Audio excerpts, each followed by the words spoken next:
Hello everybody and welcome back to another Conquerors Blade video. I am Defiant and today we're going to be running through Doctrines and Doctrinal Alchemy. This video will be a little bit longer, but that's because there's a fair bit that goes into it. So let's jump right in, shall we?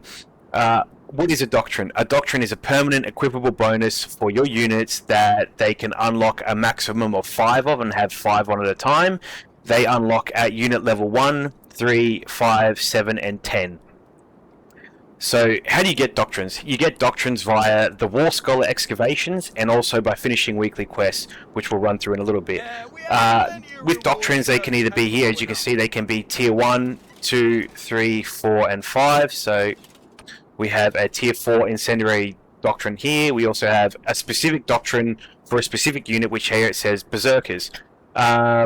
Basically what you're aiming for is the top 5 is you're aiming for 5 tier 5 doctrines and specific doctrines for those specific units that you use. Once a doctrine is equipped, as we'll go into here, once a doctrine is equipped, the only way you can get rid of the doctrine is either by 2 ways. One is destroying it, or the other one is by using a rare item called Lotus Water, which you get from, again, quests, finishing quests, and certain different missions that you can do. So my Elite Iron Reapers here, they have a Leadership Doctrine. These are all Tier 1, as you can see at the top here, Health and Slashing Defense Doctrine 1. And these can be either replaced by a better one, if it hasn't been equipped to another unit already. So we'll have a quick look at the War Scholar here.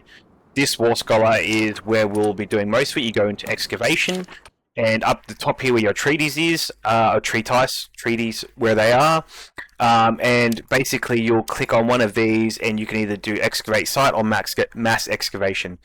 Now if you do Mass Excavation, you're more likely, or you're guaranteed to get at least one of the purple ones, whereas if you do the one, you could get lucky or you could not. Again, it's one of those things that comes down to luck. With this as well, tempering as well. So if you can also get your unwanted doctrines here, and you can salvage them, and basically they give you a they give you a principle. So these are the principles here, which can be used to trade for other things here at the War Scholar to do more excavations, which I'll show you in a second. But this is also the Lotus Water. One of these 5 of these is removing 1 doctrine, so you want to be very careful and specific about what you use these for. With the doctrines, with the principles, you can use them here to unlock either any of these, which go into the frontier over here. So that's all on doctrines for the moment, which leads me into Doctrinal Alchemy.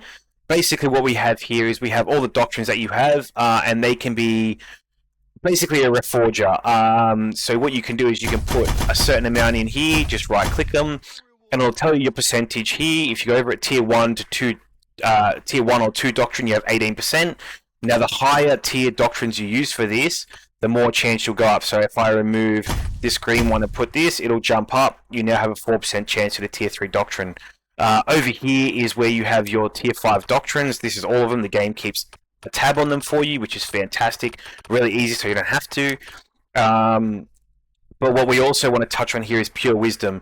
Pure Wisdom is a very rare, very, very rare item that you can get in this game. And as you can read here, it also increases your chance of getting a higher tier doctrine. So you want to use it on your tier 3, 4 and 5s. And you jump to about a 50% here of getting a tier 4 or 5. Tempering is also the bar along here. So where it says 2,442 out of 5,000. Each time you get to 5,000, you will automatically, on that last one, get a tier 5 doctrine. So you really want to use some lower tier doctrines, your greens, your greys, your blues, when you get closer to that. So you're not wasting your tier 3, 4 and 5 doctrines to get a separate higher tier 1 when you're already guaranteed one. That's all pretty much on doctrines here. If you have any questions, please leave a comment or like and subscribe if this did help you in any way. And good luck out there. I hope your reforges go really well, and I hope you get some tier 5 that you can show off in some sieges. Thank you. Bye.